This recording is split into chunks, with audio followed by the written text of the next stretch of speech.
धुन का पक्का विक्रमार्क पुनः पेड़ के पास गया, पेड़ पर से शव को उतारा और उसे अपने कंधे पर डालकर यथावत स्मशान की ओर बढ़ने लगा।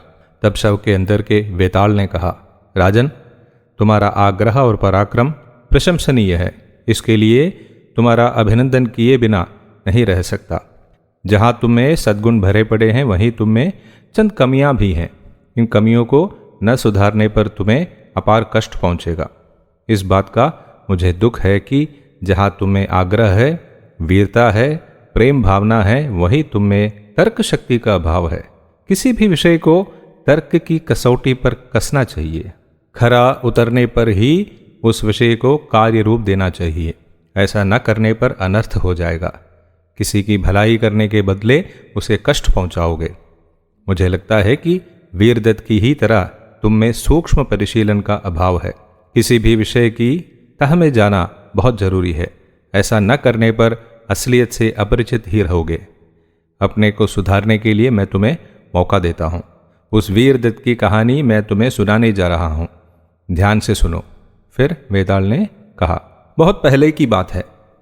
केचूर देश में वीरदत्त नामक एक युवक रहा करता था। वो महान योद्धा था। सभी युद्ध विद्याओं में वो निपुण था। मल्ल युद्ध, धनुर्विद्या, गदा युद्ध आदि सभी क्षात्र विद्याओं में वो कुशल था। इसके अलावा शास्त्रों में भी वो पारंगत था। केयूर राज्य के सेनाध्यक्ष की अकाल मृत्यु हो गई। उस पद पर नियुक्त करने के लिए एक योग्य व्यक्ति की खोज होने लगी। इसी सिलसिले में नगर में एक प्रतिष्ठात्मक प्रतियोगिता का आयोजन हुआ। वीरदत्त ने इस प्रतियोगिता में भाग लेने का निश्चय कर लिया। राज्य के इस अत्युत्तम पद को पाने की उसने ठान ली। जब उसके पिता को अपने बेटे की इच्छा मालूम हुई तब उसने बेटे वीरदत्त से कहा, पुत्र, राजा के यहाँ नौकरी करना खतरों को मोल लेना है। छोटी सी भी गलती तुम्हारे जीवन के लिए खतरनाक साबित हो सकती है। शाम के फन की साया में तुम जीना क्यों चाहते हो? यहीं रहो और खेती करो, आराम से जिंदगी काटो और निश्चिंत रहो। वीरदत्त को अपने पिता का हितबोध सही नहीं लगा। उसने अपनी असहमति जताते हुए कहा, मैंने इन विद्याओं को सीखने के लिए बड़ी मेहनत की। निस्संदेह मैं इन विद्याओं में निष्णात हूँ। ये सभी सार्थक साबित होंगी जब मैं राजा के यहाँ उच्च पद पर नियुक्त होऊंगा। पिता ने उसे बहुत समझाया बुझाया, पर वो अपने निर्णय पर डटा रहा और प्रतियोगिता में भाग लेने वो राजधानी निकल पड़ा। उस प्रतियोगिता में भाग लेने कितने ही शूरवीर वहां आए थे। प्रतियोगिता का पहला चरण था शारीरिक बल और दृढ़ता, व्यायाम, योग विद्या, ज्ञान, देशीय क्षात्र विद्या, नैपुण्य। इसमें अनायास ही वो जीत गया। इस प्रकार से प्रतियोगिता के अनेकों और चरण थे जिनमें उसने प्रतिद्वंदियों को हरा दिया और सब में वो प्रथम आया।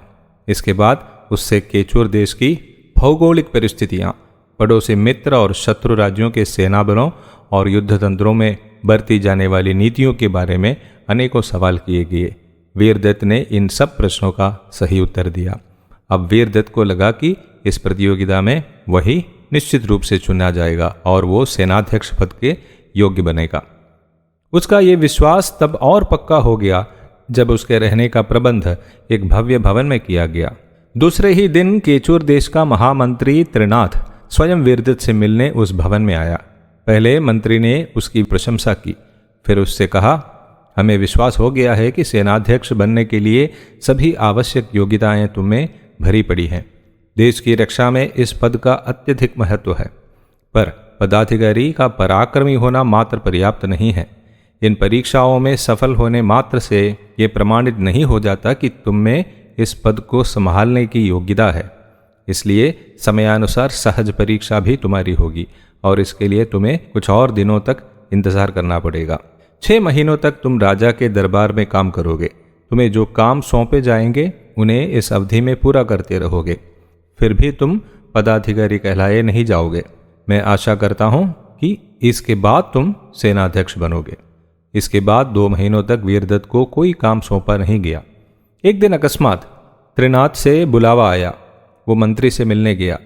त्रिनाथ ने वीरदत्त का सादर स्वागत किया और कहा, वीरदत्त, गुप्तचरों के प्रधान अधिकारी से अभी अभी एक मुख्य समाचार मिला है। हमारे महाराज केचूर सिंह एक आदत के शिकार हैं।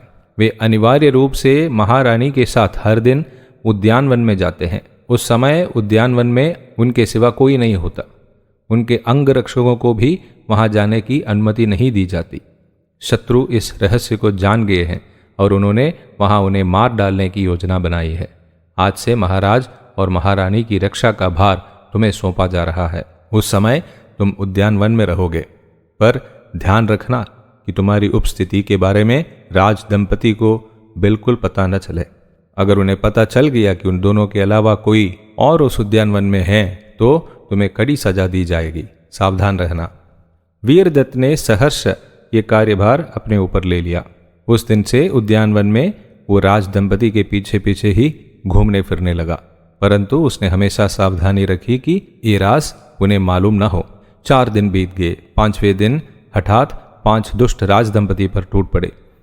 केचूर सिंह उनका सामना करे इसके पहले ही वीरदत्त तलवार लिए उन पर टूट पड़ा। दुष्ट भयभीत होकर भाग गए।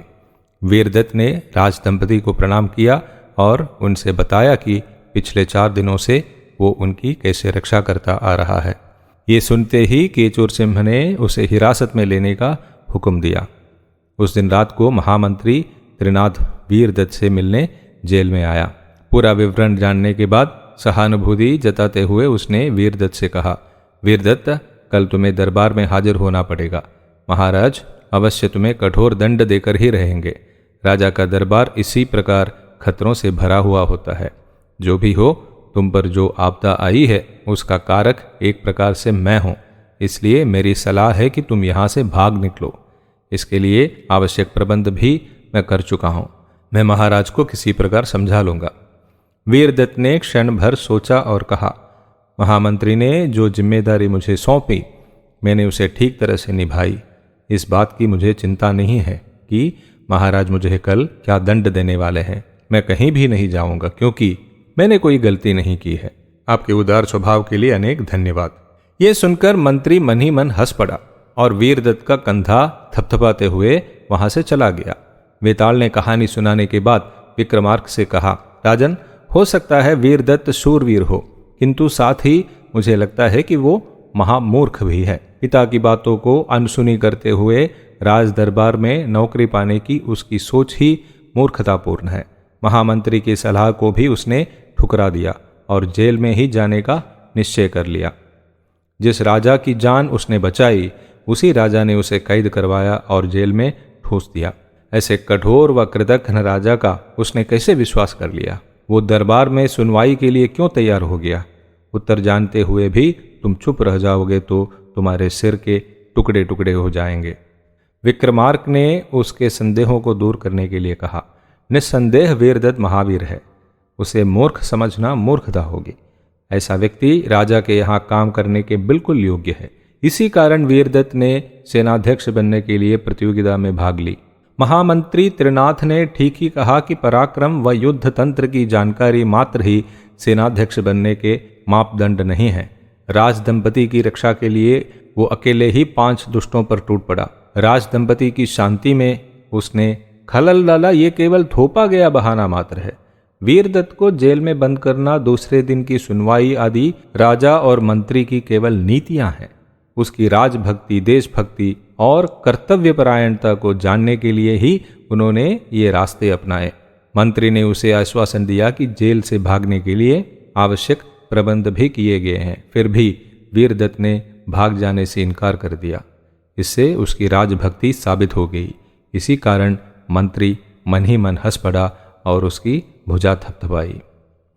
इसका ये मतलब हुआ कि वीरदत्त सेनाध्यक्ष बनने की पूरी योग्यता रखता है और इस दिशा में की गई सब परीक्षाओं में प्रथम आया है। राजा का मौन भंग में सफल वेताल शव सहित गायब हो गया और पुनः पेड़ पर जा बैठा।